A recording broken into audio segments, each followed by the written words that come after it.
Thyroid की problem से आपके बाल गजनी जैसे हो रखे हैं तो टेंशन बिल्कुल भी मत लीजिए। आज का ये रेमेडी आपके लिए 100% रामबाण का काम करेगा। आप लोगों के भी थायराइड के वजह से बाल बहुत ज़्यादा गिरते हैं, सिल्की बिल्कुल भी नहीं है, बाल उलझे हुए रहते हैं, ड्राई से बाल रहते हैं। तो आज का रेमेडी आप सबके लिए है, क्योंकि मैं भी थायराइड की पेशेंट हूँ और मेरे बाल भी बहुत रूखे सूखे पहले रहते थे, काफ़ी ज़्यादा हेयर फॉल होता था, बाल भी गिरता था। जब से मैं इस रेमेडी को बना करके और इस्तेमाल करना शुरू की हूँ, जब से मेरा हेयर फॉल होना भी काफ़ी हद तक बंद हो गया है और मेरे बाल सिल्की शाइनी भी होते हैं और ड्राइनेस जो था मेरे बाल में वो भी धीरे धीरे जा रहा है। होम रेमेडी है, 100% नेचुरल है, ट्राई करने में कुछ भी नहीं जा रहा है, कोई नुकसान नहीं होगा, कोई केमिकल नहीं है। तो एक बार ज़रूर से ट्राई कीजिएगा। उसके लिए क्या करना पड़ेगा, वीडियो में लास्ट तक बने रहना पड़ेगा, पूरा वीडियो देखेंगे तभी समझ आएगा। तो आइए वीडियो को शुरू करते हैं। राधे राधे फैमिली, हर हर महादेव। आपको क्या करना है, 3 से 4 चम्मच के लगभग कच्चा चावल लेना है। कच्चा चावल में जितने पोषक तत्व होते हैं वो उसी में रहते हैं, और पका हुआ क्या होता है ना, पका हुआ चावल पहले से ही पका हुआ होता है, तो इस वजह से वो फ़ायदा नहीं करता है। तो आप कच्चा चावल ही लीजिएगा। साफ़ सुथरा चावल होना चाहिए और धुला हुआ नहीं होना चाहिए। 2 से 3 चम्मच आपको चावल लेना है। पानी आपको आरओ को लेना है, इस बात का ध्यान रखिएगा। नॉर्मल पानी, मतलब जो नॉर्मल पानी नहाने वाला होता है वो पानी आपको नहीं लेना है, आरओ का लेना है। आरओ का पानी बहुत ही ज़्यादा फ़ायदेमंद होता है हमारे बालों के लिए। तो मैं ये तो नहीं कहूँगी कि पूरे बाल आप आरओ के पानी से ही धोइए, क्योंकि बहुत ज़्यादा पानी लग जाता है बाल धोने में, कम से कम 2 बाल्टी के लगभग लग जाता है। तो लास्ट का जो पानी होता है वो आप आरओ का ही इस्तेमाल कीजिए। 2 चम्मच चावल डालने के बाद आपको क्या करना है, 1 घंटे के लिए इसको ऐसे ही छोड़ देना है, ताकि हमारा चावल पानी में अच्छे से फूल जाए। जिस तरीके से मैं बता रही हूँ उस तरीके से एक बार आप इसका ट्राई करके ज़रूर देखिएगा। फ़र्क आपको 1 सप्ताह के अंदर ही मिलने लगेगा और आप खुद कहेंगे कि हाँ, कितना ज़्यादा फ़ायदा हुआ है।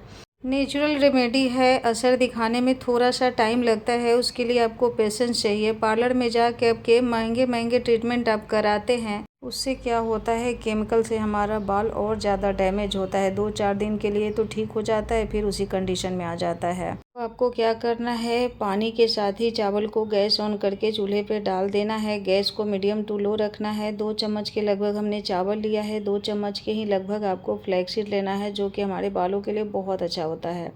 ये मैं ज़्यादातर रेमेडी में यूज करती हूँ, क्योंकि इसका फ़ायदा मुझे बहुत ही ज़्यादा मिलता है। मैं इसका जितना तारीफ़ करूँगी उतना ज़्यादा कम है, इतना फ़ायदा मिलता है। अगर यकीन नहीं होता है तो आप लोग ट्राई करके ज़रूर से देखिए। मैं बार बार इसीलिए बोलती हूँ कि आप ट्राई कीजिए, क्योंकि मुझे जब फ़ायदा मिल रहा है आपको भी मिलेगा। चावल और फ्लैक्सीड को 5 मिनट तक उबलने के बाद आपको क्या करना है, 2 लीव्स लेना है कढ़ी पत्ता का। कढ़ी पत्ता भी अच्छा ही है। जो भी चीज़ें मैं डाल रही हूँ उसको आप सर्च कर लीजिएगा कि हमारे बालों के लिए और ख़ासकर थायराइड के टाइम पे भी ये कितना ज़्यादा फ़ायदेमंद है। पहले सर्च कर लीजिएगा, उसके बाद आप लोग यूज कीजिएगा। मैं ये नहीं कह रही हूँ आप डायरेक्ट यूज कीजिए, आप सर्च करके यूज कीजिएगा, अगर मेरी बातों पे आपको विश्वास नहीं है तो।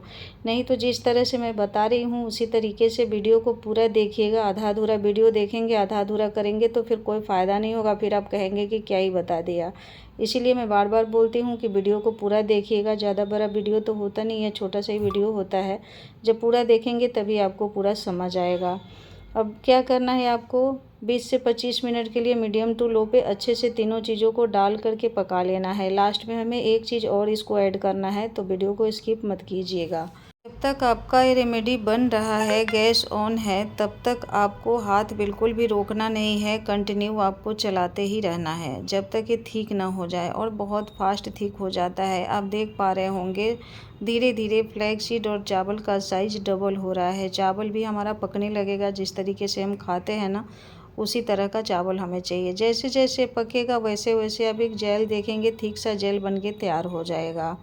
आप लोगों से एक रिक्वेस्ट है कि वीडियो थोड़ा सा भी अच्छा लगता है तो लाइक कीजिएगा, और मेरा रेमेडी आप सबको कैसा लगता है अपना फीडबैक ज़रूर दीजिएगा, क्योंकि आप लोगों को प्यारे प्यारे कमेंट का हमें बहुत बेसब्री से इंतज़ार रहता है और अच्छा भी लगता है, हम मोटिवेट भी होते हैं। और जो भी चीज़ें मैं लाती हूँ पहले मैं यूज करती हूँ, उसके बाद ही आप लोगों तक शेयर करती हूँ। इसीलिए मैं इतना श्योर हो के आप सबको कहती हूँ कि आपको फ़ायदा करेगा ही करेगा, और बिल्कुल 100% करेगा। मेरा वीडियो पहले का देखिएगा, मैं गंजी गंजी सी दिख रही थी, मेरे बाल भी छोटे छोटे हुआ करते थे, क्योंकि मेरे बाल लंबे होते नहीं थे, झाड़ू जैसे बाल होते थे। तो मैं कट करवा के रखती थी तो बहुत बेकार लगता था। अब मेरा 2-3 महीने से मेरे बाल इतने अच्छे हो गए हैं कि मैं खुद खुश रहती हूँ। इतने सिल्की आपके बाल हो जाएंगे कि एक भी क्लेचर आप लगाएंगे ना बहुत मुश्किल से टिकता है, इतना ज़्यादा आपके बाल सिल्की हो जाएंगे। थायराइड की वजह से आपके आगे का भी बाल चला गया है तो इसको कंटिन्यू करेंगे, धीरे धीरे देखेंगे कि आपके बाल बेबी बाल उगना शुरू हो जाता है। उसके लिए क्या करना पड़ेगा, रेमेडी को कंटिन्यू करना पड़ेगा। तो पक चुका है, आप देख पा रहे होंगे। तो 10-15 मिनट के लिए आपको ठंडा होने के लिए रख देना है। ज़्यादा इसको ठंडा नहीं करना है, ना ज़्यादा गर्म ना ज़्यादा ठंडा, और फटाफट से छान लेना है। ज़्यादा ठंडा होगा तो छन नहीं पाएगा, मतलब ये जेल आपको नहीं मिल पाएगा, क्योंकि इसमें फ्लैक्स सीड है और फ्लैक्स सीड स्मूथ होता है, बहुत जल्दी ऑब्जर्व कर लेता है। चावल भी ऑब्जर्व कर लेता है जेल को, तो जेल आपको इतना नहीं मिल पाएगा। तो दबाते हुए या तो कॉटन के कपड़ा है तो उससे आप ज़्यादा कंफर्टेबल रहेंगे, क्योंकि उससे ज़्यादा निकलेगा। और छन्नी के हेल्प से मैं निकाल रही हूँ तो ज़्यादा नहीं निकला है। मेरे पास पतला कॉटन के कपड़े है नहीं, इस वजह से मुझे छन्नी से छानना पड़ता है। आपके पास है तो कॉटन के कपड़ा में डाल करके और दबाते हुए अच्छे से निकाल लीजिएगा। फटाफट कर लीजिएगा, नहीं तो क्या होगा ना, ये ज़्यादा ठंडा हो जाएगा तो आपका जेल निकलेगा नहीं, इसी में ऑब्जर्व हो जाएगा। तो देख पा रहे हैं कितना ये स्मूथ और कितना थिक जेल बन करके तैयार हो गया, में मिल गया है। और फैमिली, आप लोगों से एक रिक्वेस्ट है, आप मेरा वीडियो कहाँ से देखते हैं इसका कमेंट ज़रूर से कीजिएगा। कौन कौन से सिटी से देखते हैं, ताकि मुझे भी थोड़ा सा अच्छा लगता है कि हाँ हमारा वीडियो वहाँ तक जा रहा है और लोगों को अच्छा भी लग रहा है। अब आपको क्या करना है, लास्ट में मैं बोली थी ना कि लास्ट में एक चीज़ हमें और ऐड करना है, उसके बिना ये जेल बिल्कुल अधूरा है। अब लेना है विटामिन ई कैप्सूल, जो कि हमारे बालों के ग्रोथ और शाइनिंग के लिए बहुत ही ज़्यादा अच्छा होता है। तो ये आपको ज़रूर से डालना है, स्किप बिल्कुल भी नहीं करना है। इसी कारण बस आपके बालों को विटामिन ई कैप्सूल सूट नहीं करता है। वैसे तो सबको सूट करता है, बट 1% अगर सूट नहीं करता है तो आप यहाँ पे नारियल का तेल ले सकते हैं जो प्योर होता है।